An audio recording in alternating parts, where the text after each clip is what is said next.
Shalom, shalom, shalom. Ruach HaKodesh was just putting this on my heart because all around I'm seeing people struggling and in fear. And I get it. It's a challenging time right now for a lot of people. And not everybody is at the same place in their walk. So we're human. I get it, So perhaps this will be an encouragement unto you to continue striving towards the mark, pressing towards the mark, okay? So I have some witnesses that I brought with me today, so bear with me. Yehukanan, or John 14:26-27 says, "But the Comforter, which is Ruach HaKodesh, whom the Father will send in my name, he shall teach you all things and bring all things to your remembrance. Whatsoever I have said unto you, peace I leave with you. My peace I give unto you. Not as the world gives, give I unto you. Let not your heart be troubled, neither let it be afraid." So what Ruach HaKodesh was talking to me about was our peace, the peace that we were given by Yahushua HaMashiach via his Ruach HaKodesh, is a gift to us. It's a seed that we can retract if necessary. It's meant to keep us mentally. There's a lot of people out here going through mental health issues right now because of the climate of the world right now. The financial climate, the emotional climate, like everything going on in the world right now is breaking people down mentally. But Yahushua said that he gave us his peace. And not as the world gives, does he give it unto us. And he tells us to let not our hearts be troubled and neither to be afraid. Okay? Another witness, Luke 10:1-7 reads, "After these things, Adonai appointed other 70 also, and sent them 2 and 2 before his face into every city and place, whither he himself would come. Therefore said he unto them, the harvest truly is great, but the laborers are few. Pray you therefore al Yahuwah of the harvest, that he would send forth laborers into his harvest. Go your ways. Behold, I sent you forth as lambs among wolves. Carry neither purse, nor scrip, nor shoes, and salute no man by the way. And into whatsoever house you enter, first say, Peace be to this house. And if the Son of Peace be there, your peace shall rest upon it. If not, it shall turn to you again. And in the same house remain, eating and drinking such things as they give, for the laborer is worthy of his hire. Go not from house to house." And I do encourage you to continue reading down to verse 20, but for this video, so first and foremost, notice it says that when you enter into the house, first say, "Peace be to this house." What is the first thing that we say to each other? Shalom. When I came on the video, I said shalom, or shalom, shalom, depending on where you are in your walk with Yahuwah. But either way, we greet each other with peace. We always greet each other with peace. And again, it says, if you don't find a Son of Peace there, your peace shall return unto you again. So you remember what I said about it being retractable. Your peace is retractable. Now, Yahuwah's word does say, "And in the same house remain." So you're not retracted, but your peace is. So what does this look like? You don't have to argue with people. If you go in peace and you're telling them about Yahuwah's kingdom and they want to argue, retract that peace. But you know what? I'll give an even better example. Yahushua, our king, when he stood in front of Pontius Pilate, the religious leaders called him everything but the Son of Yahuwah. And he didn't say anything. He didn't say anything. And he came in peace. He didn't come arguing, and he came in peace and let people know, yo, what you're doing ain't right. That's not my Father's kingdom. And they returned his peace with violence. So his peace returned unto him. That's the best example I can give to you. But I also want to read to you James chapter 3, Yaakov chapter 3. Because the thing about it is, I asked Yahuwah before I came on here, when I heard Ruach HaKodesh say that peace is a seed, I said, well, I know the word of Yahuwah. I know that you said your word is a seed, but I've never heard it said that your peace is a seed. Now, I am going to be reading from the Sefer. In other translations, it will use the word seed, and this it uses the word fruit. However, go and read it for yourself anyway. You should be doing that anyway. So, Yaakov chapter 3, I'm reading the entire chapter. My brethren, be not many masters or teachers, knowing that we shall receive the greater condemnation. For in many things we offend all. If any man offends not in word, the same is a perfect man, and able also to bridle the whole body. Behold, we put bits in the horses' mouths, that they may obey us, and we turn about their alaftah whole body. Behold, as the ships which though they be so great, and are driven of fierce winds, yet are they turned about with a very small helm, whithersoever the governor wills. Even so the tongue is a little member, and boasts great things. Behold how great a matter a little fire kindles. And the tongue is a fire, a world of iniquity. So is the tongue among our members, that it defiles the whole body, and sets on fire the course of nature. And it set fire, and it is set on fire by Gehenna. And Gehenna, the valley of Hinnom, figuratively the place of everlasting punishment, so the second death.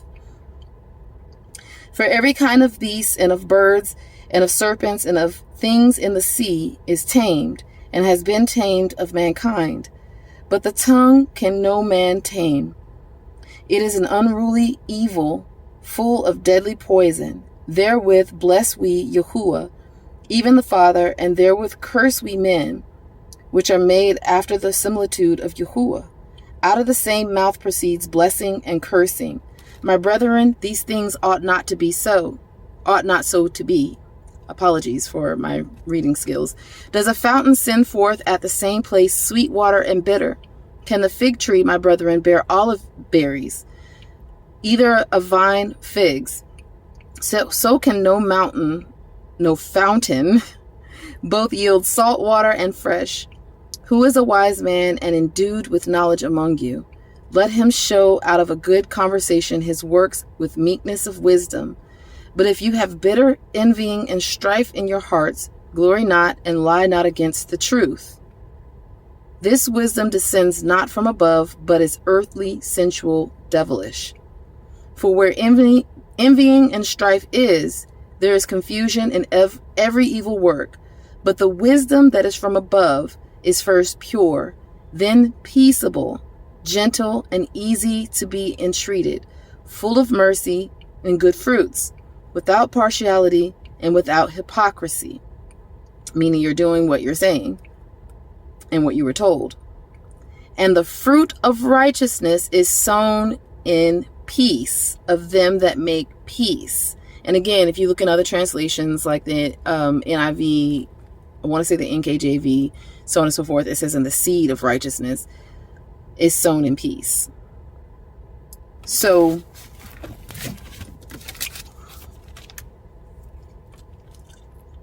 Psalm 119, 142 says, your righteousness is an everlasting righteousness, and your Torah is the truth. I'm also going to read Matithyahu. I told you I had witnesses with me. Matithyahu 6, 19 to 34. Lay not up for yourselves treasures upon earth, where moth and rust do corrupt, and where thieves break through and steal. But lay up for yourselves treasures in heaven, where neither moth nor rust do corrupt, and where thieves do not break through nor steal. For where your treasure is, there will your heart be also. The light of the body is the eye. If therefore your eye be single, your whole body shall be full of light. But if your eye be evil, your whole body shall be full of darkness.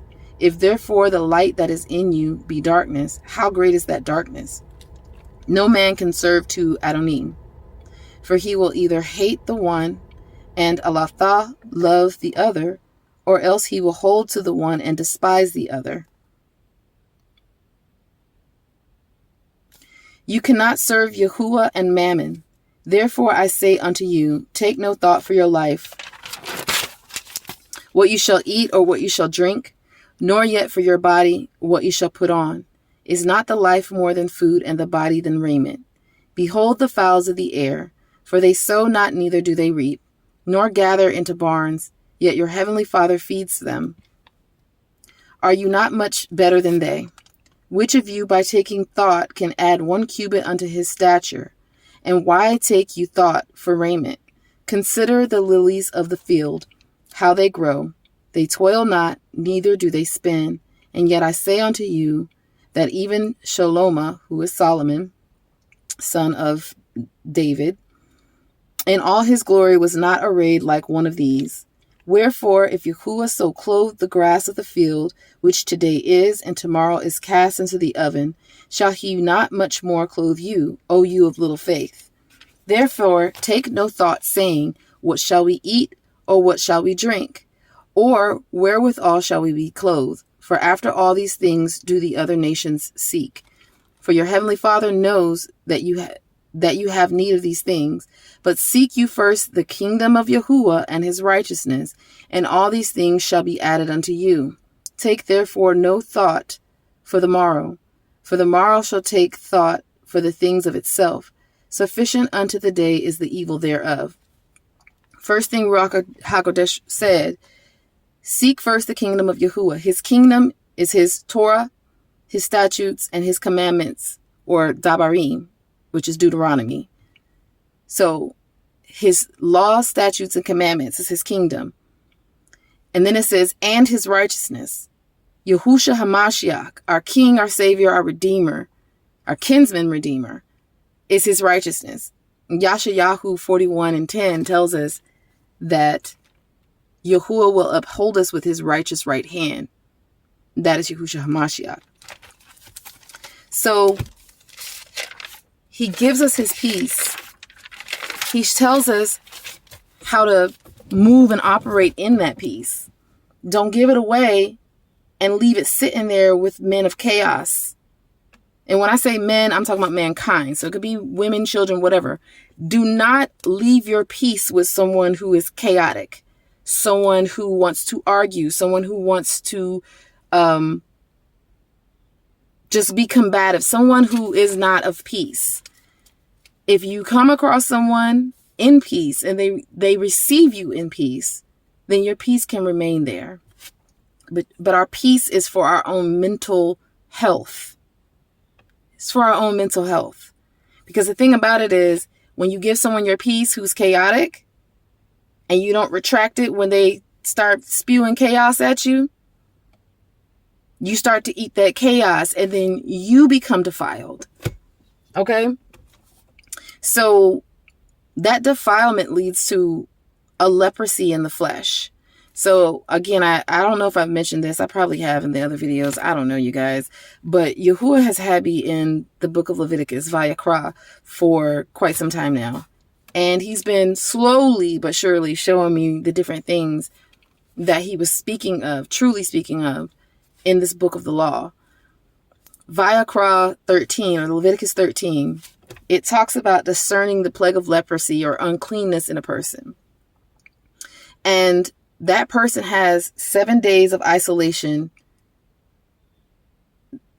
I'm sorry, I'm reading my notes. That person has 7 days of isolation before they return to the priest to be viewed, for the priest to determine if they are still clean or unclean.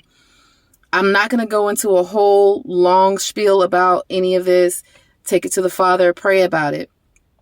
But Yahuwah has been talking to me repeatedly about when it talks about 7 days in his word, it's not talking about 7 24-hour periods. So with that being said, he did not create the earth and everything in it and the heavens above in 7 24-hour periods. Each day is a period of years. I want to say it's 2 Peter 5:8. I might be wrong on that, but it says something It might be 3:8, 2 Peter 3:8. But either way, it mentions about a day in Yahuwah's is 1,000 years, and 1,000 years as a day, meaning that he exists outside of time. So when we see words like day, understand that it's not necessarily talking about a literal day. With that being said, Ruach HaKodesh was talking to me about how we're in the 6th day. We are in the 6th day. And in the 6th day, if you are someone that observes the Shabbat, you know the 6th day is a day of preparation before the Shabbat. The Shabbat is the millennial reign. And then if you go and read Vayikra, it's either Vayikra or, nope, it's Vayikra 14, verses 1 to 20. It talks about in the 8th day, the priest will present that person to Yahuwah at the door of the tabernacle of the assembly. Yahusha is that door. So, I mean, it's a whole lot more I can go into it. I'm not going to go into it because Ruach HaKodesh is not telling me to go into it. But if you go to the story of the 10 lepers in Luke chapter 17, 11 to 19, and the only reason why I'm giving script references is so you can go and you can check this out on your own, exactly where I'm getting it from, and you can see it with your own eyes. So we know the story. Yahusha healed 10 lepers and told them to go to the priest to be cleansed according to these cleansing laws that I just told you about in Vayikra chapter 14. And one of them, once he realized he was healed, went back to Yahusha praising Yahuwah. So basically, the remnant turned back to Yahuwah with praise and thanksgiving to Yahusha, who is the door of the tabernacle of the assembly. Now, the thing about that is our prayer and our praise is the ascending smoke offering that it talks about in Vayikra chapter 1. That's our prayer and our praise, ascending smoke offering. So he turned back with an offering. And then it says, and thanksgiving. One of the peace offerings, because there's 2 types of peace offerings, the peace offering of thanksgiving and then the peace offering of a vow. The peace offering of thanksgiving was given. So this guy offered an ascending smoke offering and a peace offering unto Yahuwah when he realized that Yahusha had healed him, right? So if you go back and you read about the cleansing rituals of Vayikra 14 of a leper, there are offerings that are offered unto Yahuwah once the person is deemed clean. So it all really makes sense. Again, I beseech you, please go before Yahuwah with this information that I'm giving to you. Go here, sit before him, and don't just read it and not understand and then be like, well, I don't get it. That must not be true. Sometimes when we ask Yahuwah of things, we have to stay before him for a certain amount of time before he answers. Because in the meantime, when we ask him that question, he's preparing us to receive his answer, whatever it may be. Because if he doesn't answer right away, you might not be ready to receive the answer that he's going to give to you. Because with more knowledge that he gives to you, more is going to be required of you. To whom much is given, much is required. So he is making sure that the knowledge that he gives you doesn't destroy you. Because if you don't use it in the right way, you will be destroyed. I've had to literally fall on my face before because I could feel myself getting puffed up with pride and self-righteousness because of the things he's telling me. And then I've had to fall on my face and go on 7-day consecrations, literally do these things, and stay before him to make sure that I don't destroy myself. I don't know where it is, but Paul talks about, it would be a shame that if he comes out here and he's saying everything and leading people to the kingdom, but he himself doesn't enter in because, he fails to do the things that he is telling other people to do. And it makes me go back to Yaakov or James chapter 3 in verse 17, where it says, but the wisdom that is from above is first pure, then peaceable, gentle, and easy to be entreated, full of mercy and good fruits, without partiality and without hypocrisy. And in the Greek, the word hypocrite is hypokrites, which literally means actor. So not someone that's out here acting righteous, but isn't, acting clean, but isn't. You actually have to be clean And you have to be cleansed by Yahushua HaMashiach himself. And then he will give you his Ruach HaKodesh. Again, shalom. I know it's like, what? So shalom. He's given us his shalom. And the more he gives it to us, we have to practice these things. And the reason why I brought up the whole thing about the leprosy is because ask him what is buried deep down inside of you that might be hindering you from entering into his kingdom. There are things, I asked that question. Now listen, when you ask the question, be prepared for the answer, because sometimes he'll tell you, hey, you have a lust problem. Hey, you have a gossip problem. But then sometimes if the leprosy is beyond the surface of the skin, which it talks about in Vayikra 13, sometimes if it's deeper than the surface of the skin, oh, he gonna send situations to you that draws that thing up out of you so you can see it. You know what I'm saying? Because it's deep down within you. And then you have to present yourself to the priest, i.e. Yahushua HaMashiach, the door of the tabernacle of the assembly. You have to present yourself. And then if he deems you clean, you are clean. If he says you're not clean, you have to go back another 7 days. You see what I'm saying? So, and listen, I don't know if the 7 days that he's doing all this in, like, I know that spiritually the 7 days that he's talking about is not 7 days, 7 24-hour periods, but your personal consecration and cleansing might actually be 7 days. It might be 3, 4, I don't know. However long he tells you personally before it's time. And I will say, just in good measure, do 7 days just because it's what it says in his word.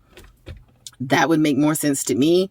But the point is, you go before him. Once he deems you clean, you are clean. If he says you're not clean, then you need to fall on your face even more and present yourself a living sacrifice, holy and acceptable unto Yahuwah, which is your reasonable service. It's our reasonable service. And I will let you know this. This is something that I have to do myself constantly. So it's not anything that I'm coming on here and telling you guys, oh, you need to do this. And then I'm out here fooling around, acting a hot, funky fool. I'm doing this myself. Because, again, like Paul said, it would be a shame if I'm out here telling you guys these things and then I'm not doing them myself and all y'all make it into the kingdom and I'm out there burning, like kindling on a fire. I'm good. I ain't got time for that. Ain't got time for none of that. But,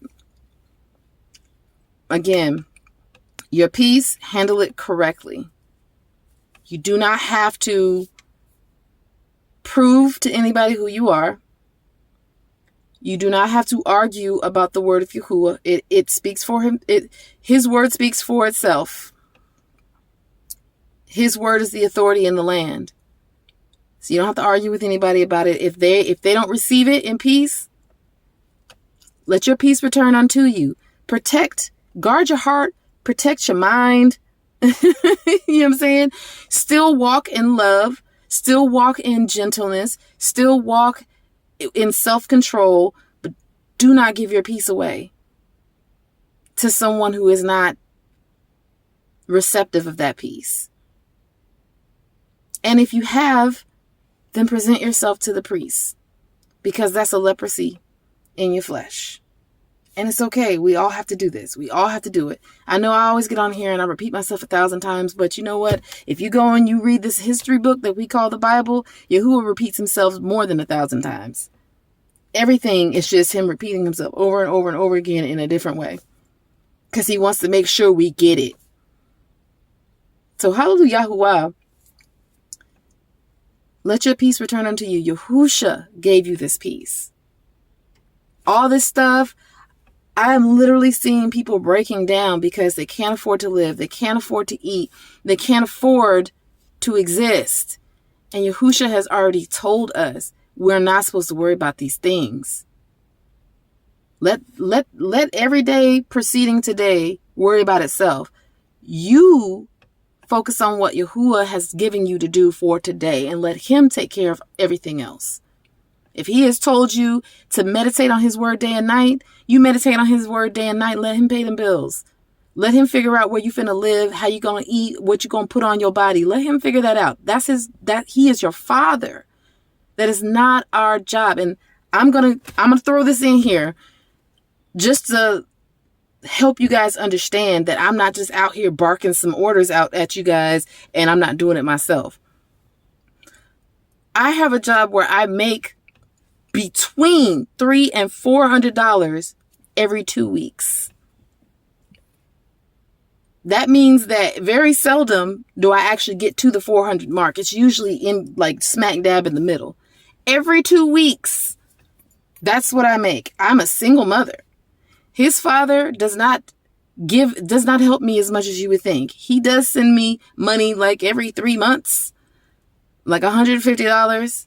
He does buy clothes ever so often. And by all means, this is no fault of his own, because he out here struggling. He's struggling. He makes more money than I do, and he's struggling. That's because he's not a son of Yahuwah. You know what I'm saying? I do live with my father. That's one of the ways that Yahuwah provided me shelter. Do I like it? No. I'm a grown woman. I would love to have my own home, but I recognize the fact that Yahuwah is going to answer these prayers however he deems fit. I have my own car again. Just purchased it. Yahuwah gave me the wisdom on how to pay it off very quickly to where it's not even hurting my pockets right now. All praise to the Most High Yah.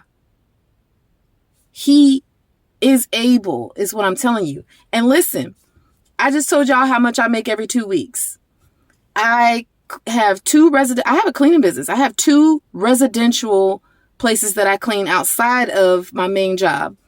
One only pays me $50 a week. The other pays me $30. So that's an extra $80 added on to that $300 and whatever dollars that I make. The state of Tennessee says I make too much money to receive government assistance. I'm not upset about that because this government is not my government, but I'm just painting a picture for you guys. I make too much money to receive food stamps.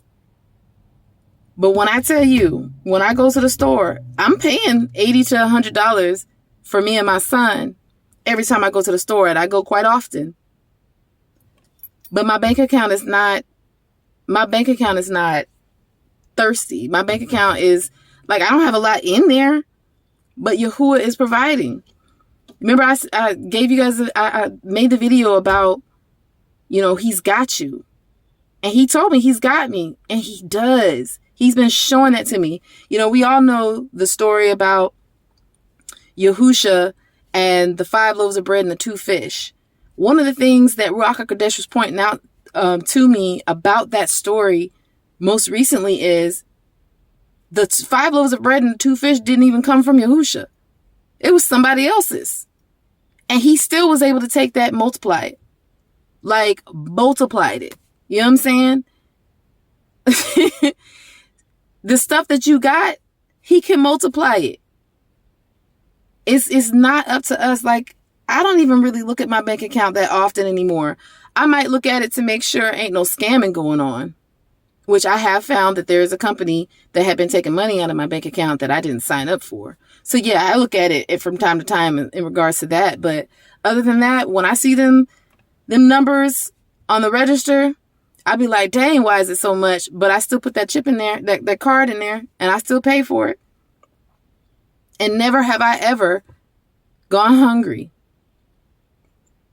I got plenty of food to eat.